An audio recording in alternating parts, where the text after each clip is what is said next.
मित्रांनो, नांदोशी या ठिकाणी मैदान चालू आहे. बकासूरने गट पास केला गट क्रमांक 1 मधून आणि बकासूरच्या दावणीतला जो वादळ नावाचा नंदी आहे, तो सुद्धा गट पास झालेला आहे गट क्रमांक 12 मधून.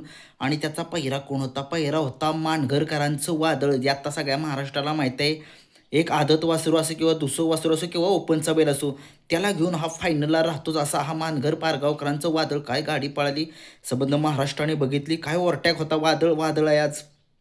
वादळची गाडी पळाली, संबंध महाराष्ट्राने बघितलं. आज मैदानामध्ये महाराजबद्दल अपडेट अजून काही मिळालेलं नाही आहे मला, परंतु अपडेट मिळालं तर सांगेनच तुम्हाला, की ही मैदान कुठे लाईव्ह आहे ते कमेंट्समध्ये मला सांगा.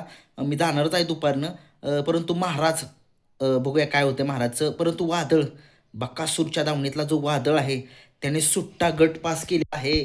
सुट्टा गट आणि ओव्हरटॅक असा बेकार होता, असं वाटत होतं गाडी हारते की काय, परंतु सुट्टा म्हणलो मी, पण सुट्टा म्हणता येणार नाही. काय पळाला हा महाराज, सॉरी महाराज खात म्हणतात येते.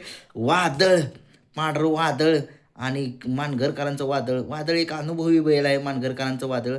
आणि सगळ्या महाराष्ट्राला माहीत आहे, तो एक टॉपचा नंदी आहे. सप्तहिंद केसरी त्याच्या नावावरती किताब आहे. असा हा मानघर पारगावकरांचं, शिरगावकरांचं वादळ. वा वा वा वा, आज बघूया बकासूर आणि महाराजच का तोंडात येते सारखं वादळ. आणि बघूया कशा पद्धतीनं आज सेमीला बघूया काय होते. 20 नंबर गटामध्ये गर्णिकेकरांचा राजा आहे, आपल्या सगळ्यांचा लाडका गर्णिकेकरांचा राजा 20 नंबर गटामध्ये पळणार आहे. बघूया काय होते काय नाही आज मैदानामध्ये. संबंध महाराष्ट्रातील टॉपचे नंदी पळत आहेत त्या ठिकाणी बरं का.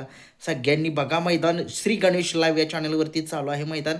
बकासूर आणि वादळ, काय गाडी पळाली, दोघांचीही गाडी चांगली पळाली नाही. घरणीकरांच्या राजाचं बघूया काय होते. 20 नंबर गटामध्ये काय होते मला कमेंट्समध्ये सांगा, कशा पद्धतीने पळतोय राजा. धन्यवाद.